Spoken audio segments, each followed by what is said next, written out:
last Tuesday of June 2023, Mayor. Wow.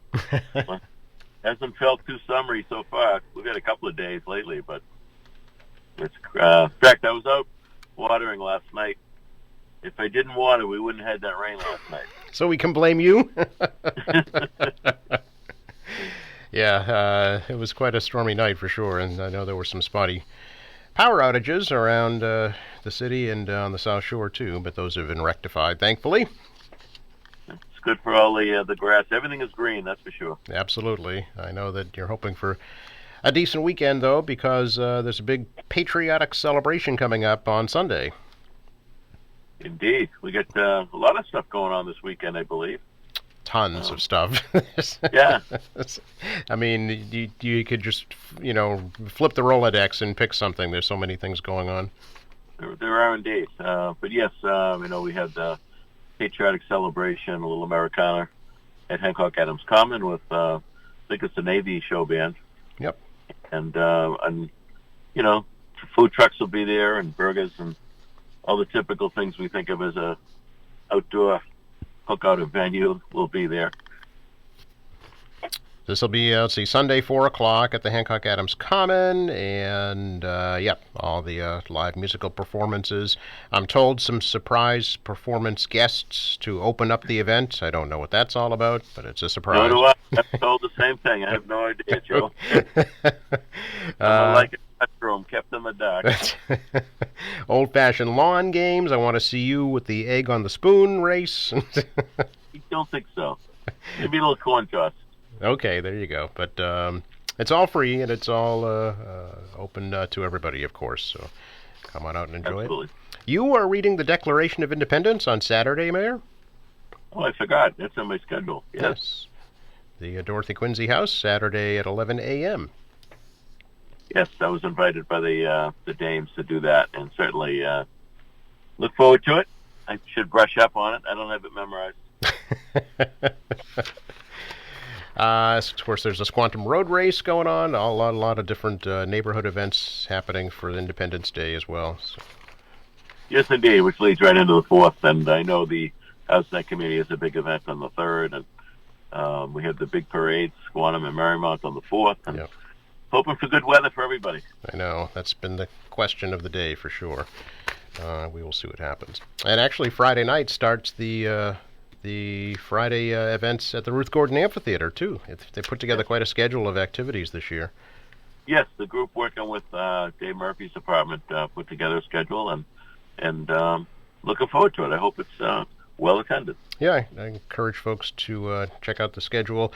Even some of Ruth Gordon's family is coming later this summer for one of the memorial events, so that should be very nice, yeah. Mayor, can we talk a little bit about the MBTA? Sure. I know there was a meeting recently, and you are still chair of the board there. How did that go? Well, I'm chair of the advisory board. I'm vice chair of the board of directors. So the advisory board, Joe, represents the 176 communities that make up the T district. And out of that, they chose me to represent them on the board of directors. And out of that, Governor Baker appointed me to the Mass DOT board because 2 T board members have to be on the Mass DOT board, Department of Transportation board. So last Thursday we had quite a day. We had an MBTA board meeting for about 3.5 hours. Then we had a combined board meeting, and then we had a Mass DOT board meeting. And the purpose for the combined meeting was to go over the whole Sumner Tunnel closure this summer. Sumner Tunnel is the second oldest currently used tunnel in the country.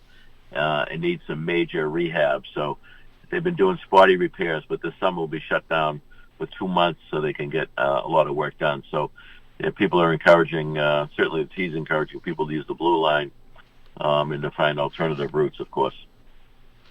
That was the big item. We go over a lot of things, a lot of reports on various issues. I mean, the T continues to have challenges, but the slowdown zones are going away. They're addressing a number of systemic issues, still waiting on a lot of cars to be delivered for the red line, some for the orange line. But there's hope. There's progress that's ongoing, and I know it's hard sometimes for the public that depend on the T, and I fully understand that.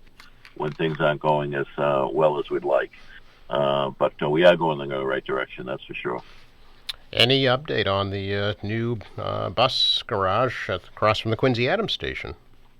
I know that the T has met with our Public Works Department because the electrical needs for that are pretty substantial. So there'll be a number of new lines brought to that site coming through Bergen Parkway, and so we're going over the detail of that. I pretty much have closed the gap. The original bid was way above what the estimates were. So they've gone a little bit different direction, made some changes, did some value engineering. So I don't have a date yet, but getting close to announcing a date when they'll be underway. Okay.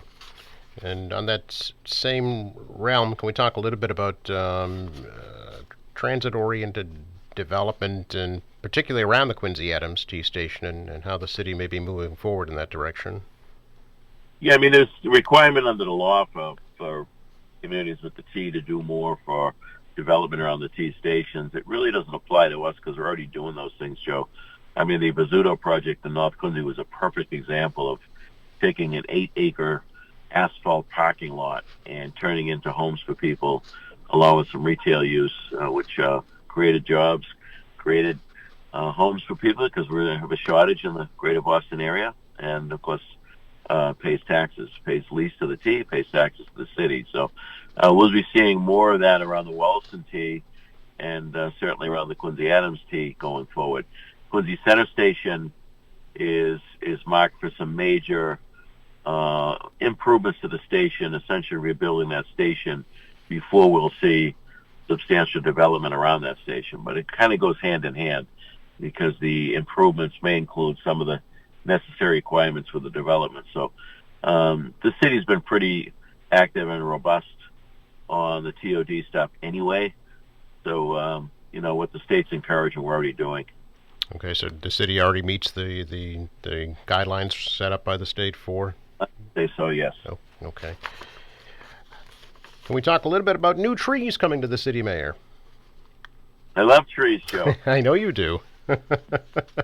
And you got a $130,000 grant from the state to add to the tree kitty. Yes, indeed. In fact, the robust program that we've had doing our streets over, I know we've talked about it a million times, but getting the infrastructure done. But then once the streets is done with the new sidewalks and the new grass borders, that gives us a chance then to plant a new crop of young trees, because many cases when we do a street over, we do lose trees. Some are already in decline. And once you start cutting up around the roots for the curbs and so forth, it weakens the trees. So there's a number of new streets that will be planting trees on the loom borders. We're trying to plant species that won't go as large in some cases. We have some enormous species of oaks, for example, in some neighborhoods that just can be overbearing.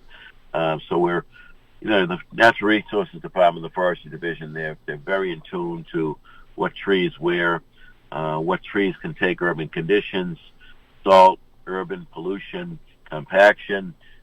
Street trees do have a lot against them for them to really make it over time. But it's important we continue to have that urban canopy, if you will. It provides habitat. It provides tremendous shade and cooling for neighborhoods. It adds to people's property values. So we appreciate the state grant, and we'll continue to use our own budget money to plant hundreds of trees each and every year. We are now surpassing, in planting trees, we're surpassing those we're taking down. So we're in a good place now. And Merrimount Park's a good example. I know some people were screaming when we were changing up that slope, but at the end of the day, we planted far more trees that were there before, along with hundreds and hundreds of shrubs in that area. So same thing with Pageant Field. We planted a number of new species along with a bunch of new shrubs. And we're doing that in park locations and cemeteries. And, that's one of the things everybody can do to help the environment that we're in. Whatever you want to debate about, certainly climate change and et cetera, et cetera. Well, trees are a great factor in helping to mitigate some of that. So we certainly encourage that. And, people are interested in getting a tree in front of the city plot, feel free to call the Park and Forestry Divisions of the Natural Resources Department. Very good. Mayor, of course, a new police chief now on duty, swearing in last Friday for Mark Kennedy. Yes, yes, very smooth transition. We said goodbye to Chief Keenan, wished him well. Mark Kennedy's been in the department, I think, around 23 years. He's done a number of tasks. He's been a very well-respected lieutenant.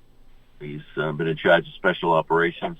He has a law degree, very bright, good temperament, and just very works well with the guys and ladies of the department. So we're thrilled with his, because the assessment center recommended him. He was number one out of the group. So I concurred with their recommendation, and he's in place. He'll put together his team now, and the public won't know any major changes. I don't see, because we have a great department. So it's a good smooth transition. We wish Mark all the best.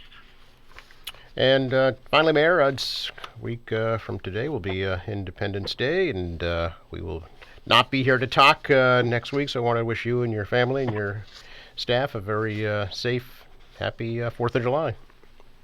Yes, and the same to you, Joe, and to our listeners.